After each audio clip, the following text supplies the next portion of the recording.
Hello guys. It'll be kind of weird for me to talk on the camera by myself, but you guys may understand that my computer kind of had to go through an overhaul. And during the upgrade of the cooling system, which required me to take the motherboard out, the motherboard basically got wrecked during the process. I don't blame myself because these things are very durable. It's designed for us to work on it and touch it. It's just it was very flaky from the previous overheat, and it's heavy 6 years of operation. I mean, this motherboard that I was running on was operating very heavily with all the gaming and rendering that I had to do. So, of course, over the years, the capacitors may have weakened, and now it had failed and causing the motherboard not to turn on every time I press the button. But this is the motherboard from 6 years ago. It's LG 155. I almost cut my hand because the stuff at the bottom are very sharp, so be careful. It could go up to 32 gigabytes of RAM because RAM sticks can go up to 8 times 4, 32 gigabytes of RAM. So, this is the motherboard that broke. It's obviously a good size motherboard. You can see 1, 2, 3, 4, 5, 6, 7 slots actually. So, it could do SLI and all of that stuff. I mean, I was planning to do SLI in the future, but now that's not the issue anymore because now this motherboard's dead. And what also died along with the computer was the power supply. This power supply does not work anymore along with the motherboard. So these two parts had to be replaced after 6 years of the build. But since I was broke, I went to Micro Center and bought this cheap motherboard, which cost me 44 bucks without taxes. And don't mind the $54.99. That's an old price, maybe from a year ago, but it was on sale. I was like, you know what? Let me just get this. Top quality and stability. I was like, oh, where is this motherboard? And this guy, I said, here it is. And I looked at the box. I was like, oh my god, what is this? And opening the box, I found a little motherboard in there, really small, about 8 inches by 8 inches wide. So almost as big as my hand. I'm putting my hand in there because I kind of use this as a reference point.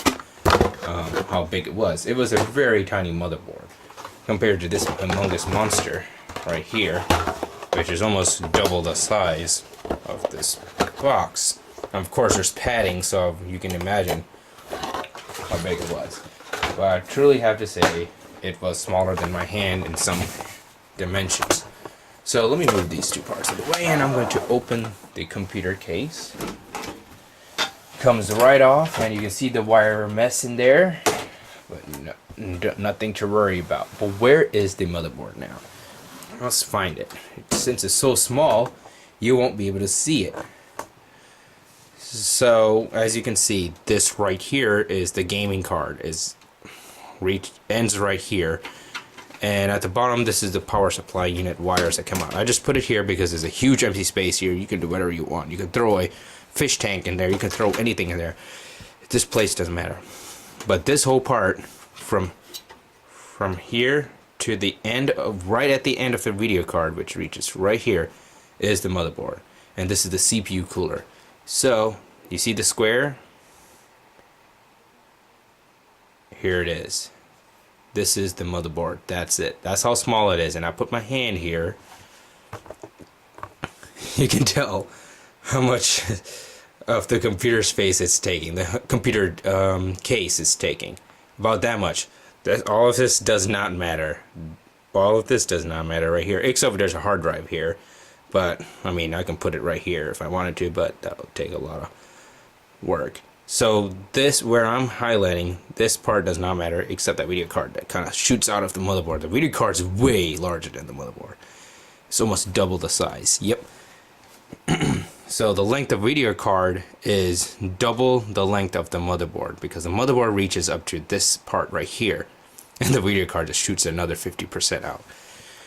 Now let's talk about the terms of cooling. So you see, this is the CPU cooler, as you can tell. Let me just.